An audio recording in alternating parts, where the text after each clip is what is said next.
हज़रत मौलाना रूम रहमतुल्लाह अलैह फरमाते हैं कि हुज़ूर सल्लल्लाहु अलैहि वसल्लम ने जब कैदियों को पकड़ लिया बदर के मैदान में, तो वो कैदी कह रहे थे कि ये हमें देखकर हंस रहा है।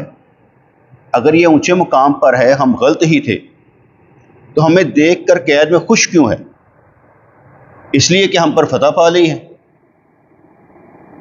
अल्लाह वाले तो सब इंसानों पर मेहरबान होते हैं, हाँ इंसान भले हों या बुरे हों। ये जुमला गौर से सुन लीजिएगा कि अल्लाह वाले तो सब इंसानों पर मेहरबान होते हैं, हाँ इंसान भले हों या बुरे। हालांकि ये गलत बात है, ये गलत बात है। भले की भी मज़ीद इस्लाह होती है और बुरे की भी मज़ीद इस्लाह होती है। ठीक है, हमारे नज़दीक हुज़ूर सल्लल्लाहु अलैहि वसल्लम व तहियत व सना काफरों के मामले में कोई इतने अच्छे नहीं थे, गर्दन उड़ा देने के कायल थे। तो काफरों के मुतल्लिक इतने अच्छे नहीं थे, गर्दनें उड़ा देने के कायल थे। क्योंकि कुरान खुद फरमाता है, महबूब इनसे जिहाद करो, अगर तो मुसलमान हो जाए तो ठीक, नहीं तो तलवार। अगर कोई कहे कि प्यार से इस्लाम आया है, प्यार से इस्लाम फैला है, नहीं, इस्लाम तलवार से फैला है। 13 साल मक्की जिंदगी गुजारी, इतना प्यार, इतना अहलाक, इतने पत्थर खाए, ताइफ की बस्ती से भी हो आए, मुसलमान नहीं हुए।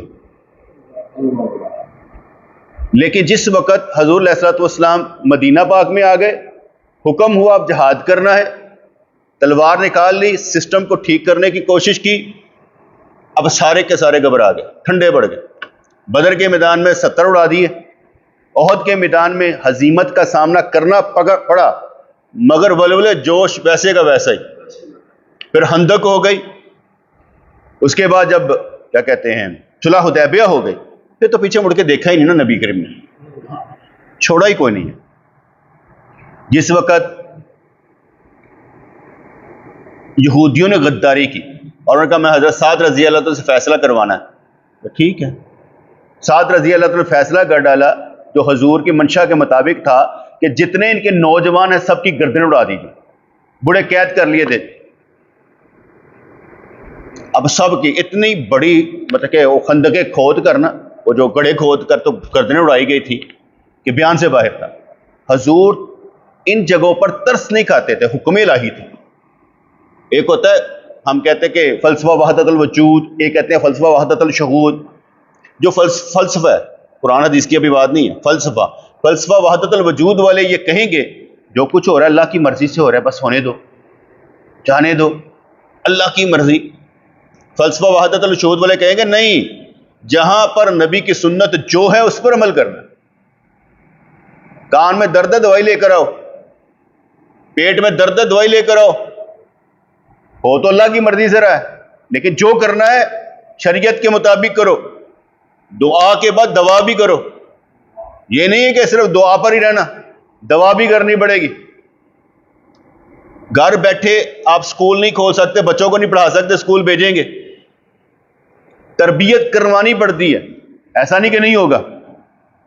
तो इसलिए जो उन्होंने कहा ना, अल्लाह वाले तो सब इंसानों पर मेहरबान होते हैं, हाँ इंसान भले हों या बुरे हों। आप अपने ईमान से बताएं, आपका घर तोड़कर अंदर आना चाहे, मुकाबला करेंगे कि नहीं करेंगे? जो हमारे कानून और असूल तोड़ने की कोशिश करेगा, हम कहेंगे ये नहीं तोड़ने, हम तुम्हारे कानून और असूल में दखल नहीं देंगे, तुमने हमारे कानून और असूल में दखल नहीं देना। हम कुरान और सुन्नत पर है, इससे आगे नहीं है। जो कुरान और सुन्नत से हट जाए मुसलमान नहीं रहता। अगली बात उन्होंने जो फरमाई समझाने के लिए, हमें हमारी तरबियत करने के लिए, फरमाने कि हुज़ूर सल्लल्लाहु अलैहि वसल्लम के कान इस जहान के कान न थे, बल्कि खुदाई कान थे, जिनके लिए आहिस्ता बात और बुलंद आवाज यकसा थी। जैसे मैंने बयान में भी कहा था कि जब बंदा कुर्बे इलाही हासिल कर लेता है तो अल्लाह उसके हाथ बन जाता है, कान बन जाता है, पाँव बन जाता है, यानी वो हमेशा अल्लाह का हुक्म मानता है, हाथों से वही करेगा जो अल्लाह चाहेगा, पाँव उधर ही चलेंगे जिधर अल्लाह चाहेगा। उसका मतलब ये नहीं कि अल्लाह उसके अंदर हलूल कर गया, ये तो कुफर है, ये नहीं है, बल्कि अल्लाह की मर्जी और मंशा के मुताबिक होगा। लेकिन ये दूसरी बात जो ये वाली है कि हजूर के कान इस जहान के कान ना थे। जब बंदा अल्लाह ताला के नवारो तजल्लियात का मरकज होता है, कोई तजल्लियां उस पर पड़ती हैं, तो उस तजल्ली की बना पर, उस तजल्ली की बना पर वो देख भी लेता है, दूर की बात सुन भी लेता है, देख भी लेता है और सुन भी लेता है, क्योंकि वो तजल्ली का तल्लुक अल्लाह से है, नूर का तल्लुक अल्लाह से है। इसलिए हर तरफ जिधर ध्यान करेगा कुछ न कुछ सुनाई दे देगा, दिखाई दे देगा। और हजूर अलैहिस्सलाम व तहियतो व सना पर 24 घंटे सारी तजल्लियां पढ़ते थे। उस रहमत लिल आलमीन पर सारी तजल्लियां इकट्ठी पड़ती थी। अब आपकी सरकार की हिस्ट्री खोल कर देख लें। हजूर जन्नत में हाथ ले गए, इस दुनिया से हजूर जन्नत में हाथ ले गए, सही मुस्लिम की हदीस पाक आ गई। हजूर ने चचा अब्बास को बताया, ने कहा भतीजे मेरे पास तो देने के लिए कुछ नहीं। कहा वो चाची ने कह के नहीं आया, एतमार रखे आई तो काटना। ये कौन से कान थे या देखने वाली आंखें थी कि देख लेती थी। जब एक सहाबी जो बाद में सहाबी हो गए, सफ़वान रज़ी अल्लाह तआला शहीद करने के लिए आए सरकार को, सरकार ने फरमाया खाने काबे में ये मुआहदा नहीं हुआ तुम्हारा, वो भी बता दिया। हजूर अलैहिस्सलाम व तहियतो व सना पर 24 घंटे ही ये तजल्लियात बरसती थी। जैसे एक और बात, हजरत हंज़ला रजी अल्लाह ताला अन्हु, उन्होंने हजरत अबू बकर सदीक रजी अल्लाह ताला को अर्ज की कि हम तो मुनाफिक हैं यार, जो हजूर के बात करते हुए कैफियत बनती है उनकी सोहबत में, घर जाए तो बनती नहीं। हजूर के पास आ गए, हजूर से अर्ज की या रसूलल्लाह सल्लल्लाहु अलैहि वसल्लम, जब हम आपके पास होते हैं तो कैफियत जबरदस्त, बाहर जाते हैं तो मुनाफिक हो जाते हैं, वो कैफियत नहीं रहती। हजूर ने इरशाद फरमाया ये एक लम्हे की होती है, अगर हर वक्त ये कैफियत रहे तो फरिश्ते बिस्तरों में तुमसे आकर सलाम अलैकुम ले, लेकिन ये कैफियत हाल हाल होती है। ये मेरे नबी ने फरमा दिया। हजूर की सोहबत में जो कैफियत होती है वो घर में नहीं होती, और हजूर की कैफियत जो हर वक्त होती है उसमें कौन कौन मुसाफा करता होगा, क्या हालत होती होगी। जैसे हजूर अलैहिस्सलातु वस्सलाम फरमाया करते थे दूसरों को, बीवियों, दूसरी बीवियों का कहते थे, आयशा रजी अल्लाह अन्हा के बारे में मुझसे कुछ मत कहना, इसके बिस्तर पर मुझ पर वही आ जाती है, इसके बिस्तर पर मुझ पर वही आ जाती है। क्योंकि उसका पाक साफ होना, उनका जन्नती होना, या किसी भी मामले में दूसरों से उनको फजीलत दी, दूसरी बीवियों से उनको फजीलत दी कि इसके बिस्तरे पर मुझ पर, यानी मेरे साथ होती है तब भी मुझ पर वही आ जाती है। ठीक है जी। इसलिए जो हाल हजूर का होगा हर वक्त और हर लम्हे किसी का नहीं हो सकता। इसलिए हजूर अलैहिस्सलाम हमेशा अल्लाह ताला के नवारो तजल्लियात का मरकज हैं, अब भी हैं, क्योंकि हम मानते हैं कि हजूर हयात हैं। बाद अज वसाल भी आपकी कब्र अनवर मौजूद भी है, मगर वो जिस मुकाम पर अब भी हैं वो तमाम के तमाम तसर्रुफात के साथ, अख्तियारात के साथ, मौजज़ात के साथ हयात है। अब अकीदा समझ में आ गया क्या? जैसे भी है हजूर इस वक्त भी मौजज़ात के साथ, क्वालिटीज के साथ, सारे के सारे जो उनको अख्तियारात मिले हैं, जो अल्लाह ताला ने उनको इल्काबात दिए हैं, जो तसर्रुफात है, सब के साथ वो हयात है। अकीदा बस इतना ही है। ये नहीं हम कह रहे कि हजूर से मांगा जाए, ये नहीं कहा हजूर तमाम अख्तियारात के साथ हयात हैं। क्योंकि बेटे अगर अख्तियार या तसर्रुफात खत्म कर दिए जाए तो नबी नबी नहीं ना रहता। उनकी क्वालिटीज को आप कहें कि हजूर की अब क्वालिटीज ये नहीं है, अब आप रहमतुल आलमीन नहीं है, तो ये कैसे हो सकता है? इसलिए जो बंदा जिस हसीयत में मरेगा उसके साथ उसकी सारी क्वालिटीज भी मौजूद हों। आपका काम इस दुनिया में, आपका काम इस दुनिया में क्वालिटीज पैदा करके जाना है कि आपके अंदर बहुत सी क्वालिटीज हो। क्वालिटी समझ आती है? क्वालिटी समझ आती है? क्या होती है क्वालिटी? क्वालिटी क्या होती है? क्वालिटी, हाँ, क्वालिटी बेटे अपने आप को साबर बनाना, शाकर बनाना, मेहनती बनाना, मजदूरी करने वाला बनाना, अपने अंदर क्वालिटीज पैदा करना, आलम बन जाना, अमल बन जाना, क्वालिटीज, ठीक है ना, रोशन बन जाना, कुछ ना कुछ अंदर के अंदर पैदा करके जाना, क्वालिटीज, ठीक है ना। जैसे हम कहते हैं हारिस बहादुर बच्चा है, क्या कहा है? क्वालिटी क्या हुई? हारिस की क्वालिटी क्या है? बहादुर है। दानियल आलम बच्चा है, क्वालिटी क्या हुई? आलम, ठीक है।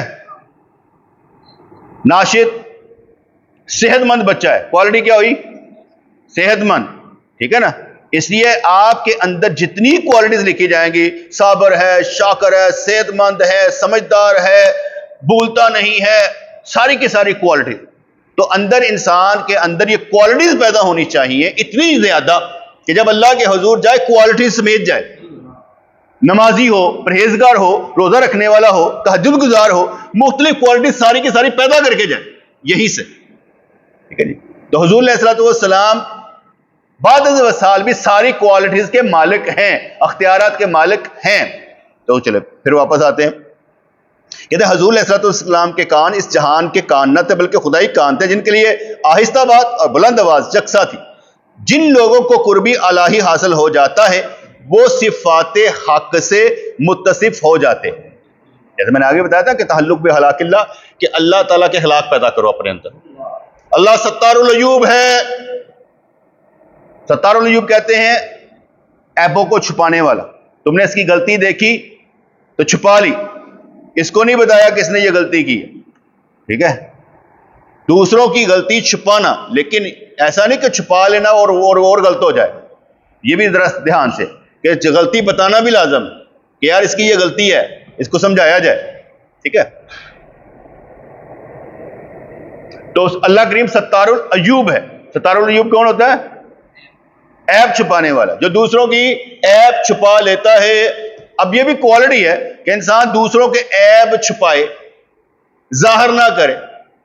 और क्योंकि कहा यह भी जाता है, हदीस पाक का मफहूम है, अगर कोई बंदा गलती करे और तुम उसकी गलती को फैला दो, मुश्तहर कर दो, तो नहीं मरोगे जब तक खुद वो गलती नहीं करो। इसलिए किसी की गलती को ध्यान से गौर व फिक्र के साथ खुद को इस जगह पर लाना है कि यार मैं भी गलत हो सकता हूं, ठीक है, और खामोश रहना बेहतर है।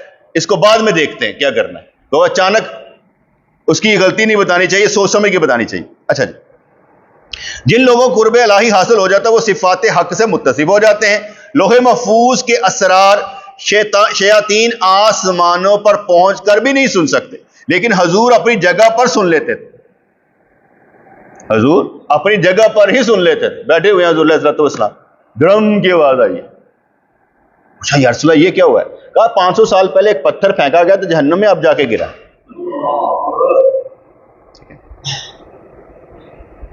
सबको नजर तो कुछ नहीं ना आ रहा। हजूर घोड़े पर सवार जा रहे हैं, आगे कब्रें नजर आ गई, खड़े हो गए, कहा इन 2 कब्रों वालों को अज़ाब हो रहा है। अब ये कब्र की बात नहीं हो रही, कब्र की बात नहीं हो रही, ये दूसरे आलम की बात हो रही, जो इस आलम से निकल गया है और आलम बरज़ख में, उस आलम बरज़ख में हजूर देख रहे हैं। अगले तो कहने कब्रें देख रहे हैं, मैंने ये कहता, मैं कहता हूं कि आलम बरज़ख में देख रहे हैं। हजूर अलैहिस्सलाम आलम बरज़ख में देख रहे हैं कि अजाब हो रहा है। और अजाब किस बात पर हो रहा है? एक पेशाब के कतरों से बचता नहीं और एक चुगलियां खाता है। इन 2 वजहों से क्या कहते हैं अजाब हो रहा है, क्योंकि ये चीजें क्वालिटीज में नहीं आती, ये नक्स में आती। और इसका ये नक्स है, इसका ये नक्स है कि भाई पेशाब के कतरों से नहीं बचता। इसमें भी ये बात याद रखने वाली है कि पेशाब के कतरे पड़ जाए कपड़ों पर तो कोई मसला नहीं है, आपने कपड़े धो लेने। दूसरी बात ये पेशाब के छींटे पड़ जाए कोई मसला नहीं है, आप पेशाब के कपड़े या जिस्म के ऊपर लगे कपड़े कहते छींटे धो लेते हैं। इसलिए मसला पढ़ने का नहीं है, वो बचते ही नहीं थे, वो बचते ही नहीं थे, परवाह नहीं करते। जैसे आजकल के लोग होते हैं, वो छोटा सा मोड़ लगा होता है, खड़े होकर पेशाब करते हैं, जिप बंद करते चले जाते हैं, वो धोते भी नहीं है, या वो क्या कहते हैं टिश्यू भी इस्तेमाल नहीं करते। ये उनकी बात हो रही है कि वो पेशाब के कतरों से बचते ही नहीं है, उनको लेना देना ही कोई नहीं, उन्हें नमाज ही नहीं पढ़नी, तो बचेंगे क्यों? बचेगा तो वो जिसको मालूम है नमाज पढ़नी है। अच्छा जी, लोहे महफूज के असरार शयातीन आसमानों पर पहुंच कर भी नहीं सुन सकते, लेकिन हुजूर अपनी जगह पर सुन लेते थे। असरारे खुदावंदी हासिल करने का वाहिद जरिया पैगंबर अलैहिस्सलातु वस्सलाम की जाते ग्रामी। कहता है इन्ना हुजूर ਨੂੰ पढ़ना है, इन्ना पढ़ना कि तुम पढ़ पढ़ के ना महसूस करो हुजूर ਤੁਹਾਡੇ अंदर। कब महसूस होगा? जैसे आप नमाज पढ़ें, जैसे आप नमाज पढ़ें और नमाज में कोई गलती हो जाए तो आपको मालूम हो जाएगा यार मेरा फर्ज छूटा, नमाज ही नहीं हुई। आपको मालूम है वाजिब छूटा, नमाज नहीं हुई। ये आपको समझ आ जाएगी ना कि भाई फर्ज और वाजिब सुन्नत छूट के नमाज हो जाएगी, क्योंकि आपको ये इल्म है, आपको ये इल्म है, इसलिए आप फर्ज वाजिब सुन्नत को समझते हैं। जब हजूर को पढ़ना शुरू कर देंगे, इतना पढ़ेंगे कि हर लम्हे में हजूर की हर बात आपको समझाती नजर आएगी। ये नहीं करना, हदीसें आपके आगे सामने खड़ी हो जाएंगी, आपको समझाएंगे ये नहीं करना, आपको इल्म बचाएगा। जैसे मैंने कहा इल्म, अमल और हुलूस, ये तीनों चीजों का मिक्सर जब बन जाएगा ना, फिर कुछ ना कुछ चीजें आप पर वारद भी होनी शुरू हो जाएंगी, जैसे इल्का कहा जाता है, जैसे इल्हाम कहा जाता है।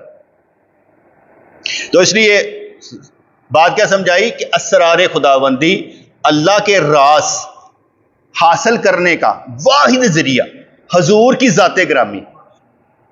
हजूर एज ए बरज़ख है, हजूर एज ए बरज़ख है, हजूर से निकलकर आप आगे नहीं जा सकते, क्योंकि जैसे कहते हैं ना पीर की हस्ती भी एक बरज़ख का जरिया है, असल मकसूद अल्लाह ही है, लेकिन ये बरज़ख है। बरज़ख क्या करता है?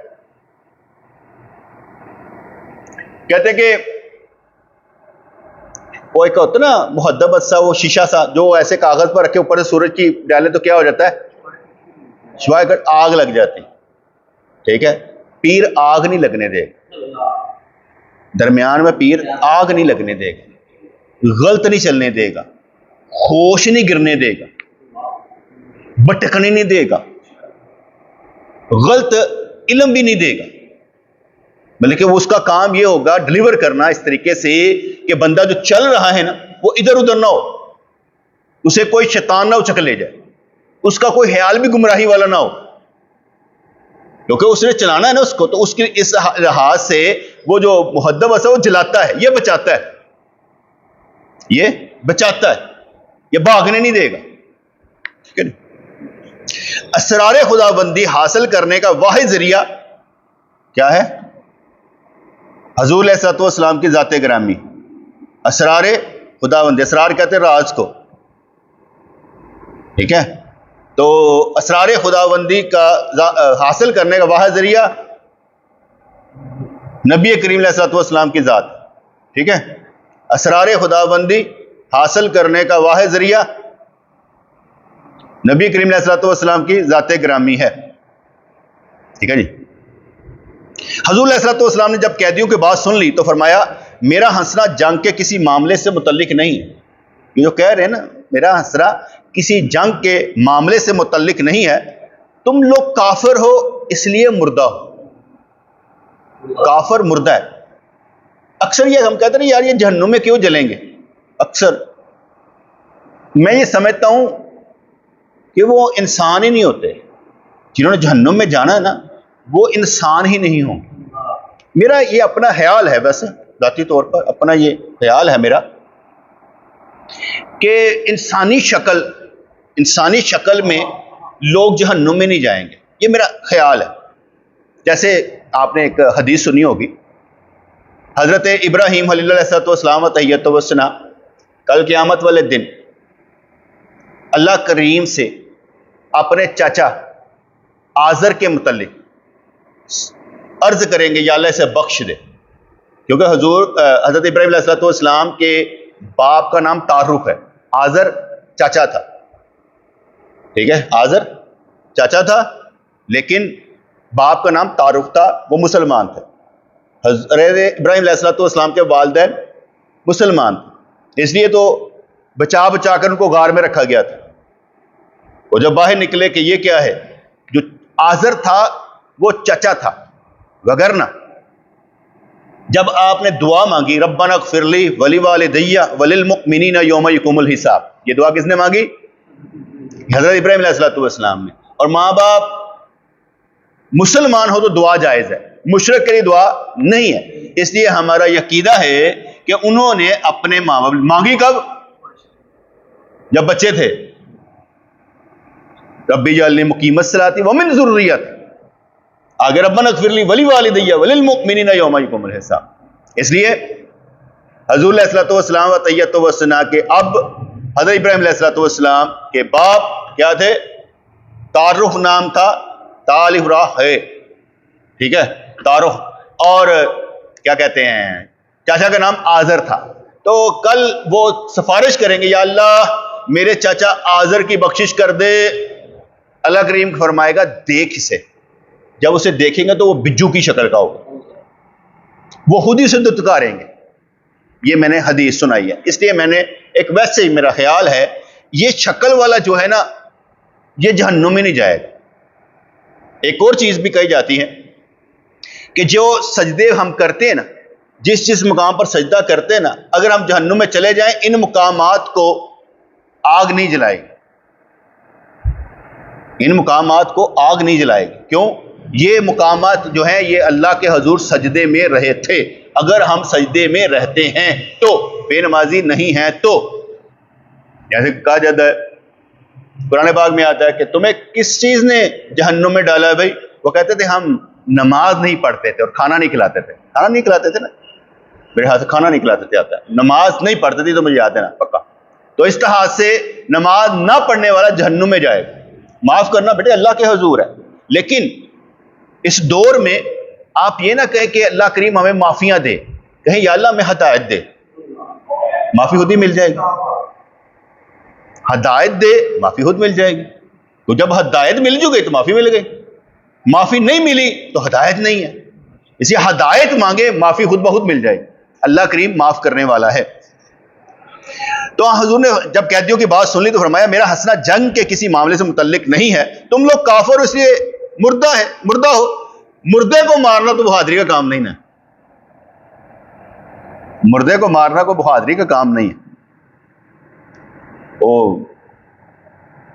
कुछ लाशें पड़ी थी काफिरों की, वो सरदार किस्म थे, उन्होंने पैगाम भेजा कि अगर आप लाशें देते हो हम इतना पैसा हम देंगे, आपको पैसे देंगे। उन्होंने कहा उठा के ले जाओ अपने मुर्दे काफिर, इनके पैसे, इनका कोई पैसा नहीं है, जा ले जाओ। हजूर ने उनको इतना छोटा कर दिया दुत्कार के कि इनका कोई पैसा नहीं है, ले जाओ, हमारे लिए कुत्तों के बराबर है। अहमियत ही कोई नहीं। अहमियत तो ईमान वाले की है बेटे, हर जगह अहमियत ईमान वाले की, हर जगह रोला ईमान वाले का। जन्नत के दरवाजे जिनके लिए खुलने हैं ईमान वाले, जहन्नुम के दरवाजे जिनके लिए बंद होने ईमान वाले।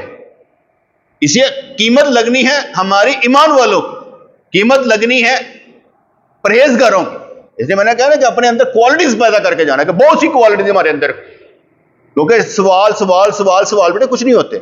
जब आप खुद चलेंगे ना, खुद जवाब मिलेंगे। जैसे एक बच्चा स्कूल जाए ही ना, मैंने याद नहीं होता, वो याद करेगा तो जाएगा ना, लगा रहे क्यों में, जितना तेरा दिमाग उतना लगा, बाकी अल्लाह अल्लाह मालिक है, कब किस वक्त उसने दिमाग खोल देना। बस भागना नहीं है, लगे रहो, क्यों में लगे रहो, सारे लगे हुए, मैं भी लगा हूं, हर हाल में बंदा लाइन में लगा रहता है, ठीक है। तो हुजूर ने इरशाद फरमाया तुम लोग काफिर हो इसलिए मुर्दा, मुर्दे को मारना तो बहादुरी नहीं है। मैं तो तुम्हें पहले इस तरह बंधा हुआ देख रहा था। खानदान और सल्तनत पर नाज करना ऐसा ही नापायदार है जैसा कि ऊंट का सीढ़ी पर टकाओ। सीढ़ी तो ऊंट नहीं ना टिक सकता। उन्होंने कहा खानदान और सल्तनत, मेरा खानदान, मेरा खानदान, मेरा खानदान पर कोई नहीं, खानदान और सल्तनत, बादशाहत पर नाज करना ऐसा ही नापायदार है जैसा कि ऊंट का सीढ़ी पर टकाओ। ये ऐसे समझे जैसे कल क़यामत वाले दिन अगर किसी जहन्नमी को सिर्फ ऐसे करके यूं करके ना, एक लम्हे के लिए, जैसे कढ़ाई चेंज करके नहीं, करके बाग मच्छी काट लो बाहर, गर्म कढ़ाई चेंज करके मछली बाहर काट लो ना, एंजी करके एंजी करना है, 1 सेकंड बस। ऐसे करके जब निकालना है ना 1 सेकंड में, उससे पूछना है दुनिया कितने मजे आए सर, कहते खुदा दी कसम कोई नहीं ऐसे, कोई नहीं। और जब मुसलमान को इंज करके जन्नत का चक्कर लगा के ना खड़ा कर लेना, और कोई तकलीफ देखी हो, कहना खुदा की कसम कोई नहीं देखी, आज तक कोई तकलीफ ही नहीं देखी। सिर्फ 1 सेकंड की हालत है। ये ऐसे समझे कि इंसान किसी मुकाम पर हो और 50 साल वहां रहे, जरा सा गिर जाए और उसके बाद उससे पूछा जाए, कहता यार यह तकलीफ नहीं देखी जा रही, सारा टाइम एक पासे और लम्हे की तकलीफ एक पासे, वो किधरे नहीं जान छड़ दी। इस लिहाज से अगर हम उस लम्हे को इबादत बनाना चाहे तो क्या होगा, उस लम्हे को सब्र और शुक्र से गुजारें। उन्होंने कहा वो भी देखिया सना भी देखिया, फिर कड़ी गल केड़ा मसला। मैंने आगे बताया ना कि एक बंदा था, उसने बिल्डिंग बना रहा था 5-6 मंजिला, वो अचानक गिर पड़ी, सारी के सारी डिस्ट्रॉय हो गई। लोग आए, यार ओए अफसोस यार तेरी बिल्डिंग टैप आई है, और बिल्डिंग टैप आई। मैंने कहा एक लम्हे में बस जिंदगी का एक लम्हा है, मेरी जिंदगी के अभी मेरे पास पैसे हैं, रोटी खाने को भी सब कुछ है, ये मेरी जिंदगी एक लम्हा है, इस पर मैं सारा कुछ इतना बड़ा बना दूं, यार पता नहीं की हो गया, कभी नजर ला के की हो गया काम, बात खत्म, आगे चलो। हम लोग मैं रोला पहले डालता हूं, इसलिए हूं कि रोला पहले डाल दें, अगले को टाइम ही ना मिले पूछन का, आप ही सारा कुछ दस दो, चल जा निकल यार, काम खत्म करो। अच्छा जी, खानदान और सल्तनत पर नाज करना ऐसे ही नापायदार जैसे ऊंट का सीढ़ी पर टिकाओ। जब से मैं जिस्म की मादियत से आजाद हो गया हूं, हर आने वाले वाक्य को इसी तरह देख लेता हूं जैसे कि वो मेरे सामने हो रहा हो। हमारे दोस्त है साबिर साहब, अभी भी जिंदा है, वो शेखुपुरे से आते थे। इब्तदाई स्टेज पर उनकी यह हालत थी, गाड़ी ट्रेन आनी है, अभी ट्रेन आई नहीं है, किसी से पूछा भी नहीं है, तो वो कह देते थे ट्रेन ना फलां जगह पर रुकी हुई है, उसकी फिश प्लेटें उखड़ गई इसलिए, और इतनी देर बाद आ जाएगी, और वाकई उतनी देर बाद आ जाती थी, और वही मामला हुआ होता था। तो गल समझ आई कि नहीं आई? वो पहले बता देते कि ये इस तरह से हो रहा है। हालांकि मैं उसको ये नहीं कह रहा कि बहुत अच्छा क्या कहते हैं ये काम था कि ये पहले बता देना, मैं सिर्फ एक वाकया बता रहा हूं कि जब इंसान इस मादी जिंदगी से दुनिया से निकलता फिर क्या होता है, वो वाकया पहले भी देख लेता है, उसे पता होता है अज वो घरों ही नाम ना आते सन, उन्होंने इन्ना यकीन हो गया सी ट्रेन हाले रुकी है, अम्मी रोटी पा के दे दो, उतरो ट्रेन का टाइम हो, अम्मी हाले नहीं आनी, रोटी खा लेंगे, खा खू के बड़े इत्मीनान नाल जाना करना, उन्हें पहुंचना करना, हालांकि यार तू कहना हाले नहीं आनी ट्रेन, आंधी होने। ये मैं आपको इस वक्त की मिसाल इसलिए दी है कि ये जो कहा जा रहा है ना कि जब से मैं जिस्म की मादियत से आजाद हो गया हूं, हर आने वाला वाकया को इस तरह देख लेता हूं जैसे वो मेरे सामने हो रहा है, ये हो जाता है। ये इसको क्वालिटी नहीं कहनी, क्योंकि ये क्वालिटी आगे पीछे हो जाएगी। जब आप थोड़ा सा निकलेंगे ना आगे, तो फिर उसके बाद कहेंगे ये क्या, जैसे हज़रत दातागंज बशीर रहमतुल्लाह फरमाते हैं, ये जो लोग कवालियां सुनते हैं ना, कहते हैं ये इब्तदाई स्टेज होती है, जब इससे ऊपर निकल जाएगा कवालियां ध्यान नहीं देना। हजरत साईं तवक्कल शाह रहमतुल्लाह फरमाया करते थे, गले जब क्या कहते हैं नाते सुननी ना तो बड़ा जोश और जज्बे में आना करना, फिर कुछ देर बाद ना उनका चेहरा देखना करना तो पसंद नहीं आ रही जैसे नाते। हजरत पहले तो आप बड़े जोश और जज्बे से नाते सुन रहे थे, कहते उस वक्त ना महबूब नजर नहीं आता था, अब महबूब नजर आता है ना तो नाता पहाड़ियां लग दी हैं। हालत क्या है, बदल गई। पहले क्या थी, मजा आता था, अब मजा नहीं आता, अब क्या है, हालत कुछ और है। इसलिए हालत को देखना। और मैं महाना महफिल में एक बात कही थी, मुशाहदा वही होता है बेटे जो आप कुरान और सुन्नत के मुताबिक देख रहे हैं। मुशाहदा क्या गैब की चीजों को देखने को ना समझिएगा, पहले इस पर वार करें, अपने आप को तैयार करें कि हमने जो कुछ देखना है, जहां पर भी देखना है, कुरान और सुन्नत के मुताबिक देखना, यह है मुशाहदा। इसको मुशाहदा कहें। अपनी आंखों से देखना गलत है, आप जो कुछ देख रहे हैं गलत है। फर्ज करें आप किसी चीज को भी देखें दुनिया में, दुनिया की रंगीनी को देखें, तो आपके पीछे कुरान और सुन्नत हो, यह भी खत्म हो जाए, ये भी दिन नहीं रहेंगे। आपके ऊपर कुरान और सुन्नत का गलबा होना चाहिए, इतना शदीद। किसी चीज के मादूम होने की हालत में उसके वजूद को देख लेता हूं, अदम में कोई नहीं है, मौजूद नहीं है, लेकिन उसके वजूद को देख लेता हूं। जैसे जन्नत मौजूद नहीं है, सरकार देख रहे हैं, दोज़ख मौजूद नहीं है लेकिन देख रहे हैं, मैं अजल से होने वाले वाकया से भी बाखबर हूं। हजरत आदम अलैहिस्सलाम की पुश्त में से उनकी औलाद को चूंटियों की शक्ल में निकाल कर उनसे अहद अलस लिया गया था।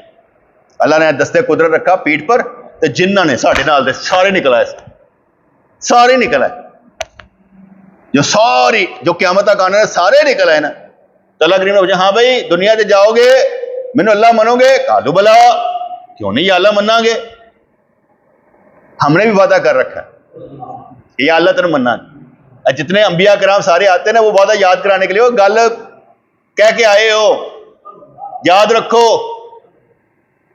मैं अक्सर कहा करता हूं, हमें वो वादे याद नहीं है जो हम किए हुए थे। आलम रुआ में कैसे रहे हमें याद नहीं है, बिल्कुल याद नहीं ना। जब आप कब्र में जाएंगे ना, आपका इस दुनिया से कोई ताल्लुक नहीं, बस इतनी कहानी। उस आलम में आप हमारे जैसे लोगों का इस आलम से कोई ताल्लुक नहीं हो, ना आपने इधर आना है। आप जिस आलम में है ना, उस आलम से पार होकर इधर नहीं आ सकते, इतना याद रखिएगा। अजय कहते ना, मैं खापा चाहूं, मैं नहीं, बस उतना ही रखिएगा, आप उधर ही हैं। वो अल्लाह का काम है जो करवा रहा है यहां पर, उसी का काम है। आप इस उधर नहीं ना जैसे नजर आ रहा। हाँ, एक और इसमें बात ऐड कर रहे, जिसको इस आलम में से वो आलम अरवा नजर आ गया, उस आलम से इस आलम को भी देख ले। ए मैं कह लेना, चलो ए तो समझ लो, ए कहानी मेरे हाँ ठीक रहेगी। पहले वाली समझ नहीं आ रही, पहले वाली समझ नहीं आ रही थी, तो लफ्ज़ों का इस्तेमाल मिले ना कि इस आलम में उस आलम को देख ले, आलम अरवा को अगर देख लिया, अगर इस आलम में इस आलम को देख लिया, उतर तुम आलम बर्दन भी देख लो। उदो हूं क्योंकि जो एक सीढ़ी खुल जाती है ना, फिर कहानी खत्म हो जाती है। इसकी मिसाल देते हैं, हम कहते हैं ना अपने दिल में जिक्र करना चाहिए, और हम कहते हैं कि यार ये लताइफ होते हैं, ठीक है, कल्ब, रूह, सिर, खफी, अफा, नफ्स, सुल्तानुल अज़कार। हम कहते हैं ये पॉइंट है जहां पर अल्लाह का जिक्र किया जाता है, लेकिन जगह एक ही है जहां पर जिक्र किया जाता है, वो ऐसे ये पस्तान के 2 उंगल नीचे, बस ये खुद ही अंदर चला जाएगा सर तरफ, इसी ने जाना है। अगले सारे कनेक्शन इतनी वजह नहीं खुलने। अगर एक काम में आप जीत गए, बस सारों में जीत जाएं। पहला ही काम करना मुश्किल है, उसके बाद बहुत आसानी। जब ये कल्ब जारी हो गया और आपको शरीयत से मोहब्बत होगी, तो कम तो खत्म हो गया ना। क्योंकि शहवात से शरीयत पर जब आ गए हम, तो फिर सारे काम ही ठीक होते करेगा। इसलिए पहला मामला, जैसे कहते ना होता है साज सा गिटार सा, कहते हैं करके तार हिलनी है तो सारी हिलनी है। जब आपका ये हिल गया ना, फिर सारी हिल जानी। एक को हिलाना, तो कहते ना, मेरा एक दोस्त है उसने डबल CCI किया था। मैं कहो 4 CCI होंगे ना, तू चारों कर ले। कहते पहला करना ही मुश्किल होता है, बाकी तो सारे आसान है। तो मैं कहा बाकी क्यों नहीं कर लेना, तीसरा भी कर ले, चौथा भी कर ले। कहते यार मैं क्या कहते हैं दुबई में हूं, अगर मैं 4 CCI कर लूंगा ना, जब मैं उनको दूंगा ना अपना क्या कहते हैं CV, वो कहेंगे तुम्हारे लेवल के हमारे पास जॉब नहीं, क्योंकि उन्होंने हमारा सारा रिकॉर्ड देखना होता है। वो रिकॉर्ड के मुताबिक जॉब देते, फिर मेरे पास जॉब नहीं रहेगी। मैं कहता थे पाकिस्तान 4 डबल CCI तेरे क्लर्क लगा देने हैं, क्योंकि यहां तेरी कोई अहमियत नहीं है। वहां अहमियत यह है कि तुम्हारे लिए जॉब नहीं है, भी तुम इतना पढ़ लिख के हो। यहां पर उन भाव क्लर्क लगा दो, कोई परवाह नहीं। अब ये क्योंकि ये पाकिस्तान है, यहां पर कुछ हो सकता है। अब इससे थोड़ा सा दूसरी तरफ ले जाता, अल्लाह की हाँ आपकी बड़ी वैल्यू है, आपकी डिग्री की भी वैल्यू होगी। वैसे मैंने कहते हैं ना क्वालिटीज पैदा करनी है, आपकी क्वालिटीज पर क्या क्या मिलना है। चलो जी हाफिज साहब आयो, कुरान पढ़ना शुरू कर दियो राम राम नाल, और कुरान पढ़ते जान के दर्जे बुलंद होने शुरू हो जाएंगे। जिन्ना कुरान उन्होंने आंदा होएगा, दौलीन तो लैके वो अगे जाके वन नास तक की होएगा, और जिन्ना पढ़ता रहेगा दर्जे ही दर्जे ने। मतलब जो तुम करके गए होगे ना, तुहाडा स्टार्ट शुरू होना है, वो तुम करते रहना करते रहना करते रहना करते रहना करते रहना, दर्जे ही दर्जे। अपने अंदर कुछ लेकर जाए, लेके जाना ना, आदत तो दुनिया च रह ला यार। अभी तो तुम लोगों को मेरी समझ ही नहीं आनी, समझ आएगी ना तो फिर बंदा अपने आप में ही नहीं रहता। फिर तो बंदा ऐसे दौड़ता है कि यार क्या करे, कुछ ना कुछ करे। आज मैंने एक आर्टिकल लिखा था हजूर अलैहिस्सलाम के वालिदैन के मुतालिक, बस मैं सुबह का पहले तो उसके सारे कंटेंट्स इकट्ठे किए, कंटेंट्स इकट्ठे करके फिर उसको देखा, पढ़ा, सारों का नुक्ता नज़र लिया, फिर मैंने अपने अल्फाज में डाला कि मुझे क्या कर, क्योंकि हमारा भी तो नाम होना चाहिए ना कि हम भी हुजूर अलैहिस्सलाम के वालिदैन के लिए खड़े हुए थे, हमने भी वोट डाला था यार, हमारा भी नाम होना चाहिए।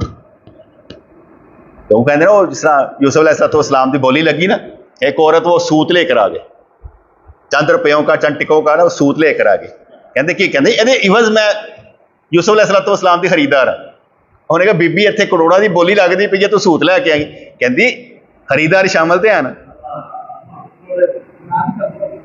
खरीदारी शामिल तो है ना, बस खरीदारी शामिल होना चाहिए, ठीक है ना। हज़ूर अलैहिस्सलाम तैय्यतुस्सलाम जब हज़रत बिलाल रज़ी अल्लाह तआला को लेकर आए ना, हज़रत अबू बकर सिद्दीक़ रज़ी अल्लाह तआला कहा यार साढ़े भी कोई पैसे पा लेने सन, साडा भी है तेरे ना यार, साढ़े भी कोई पैसे पा लेने सन, सरकार मैं भी ताड़ा, ठीक है लेकिन साढ़े भी कोई पैसे पा लेने सन। मतलब कि सोचने समझने की बात है कि क्या, क्यों, किस तरह,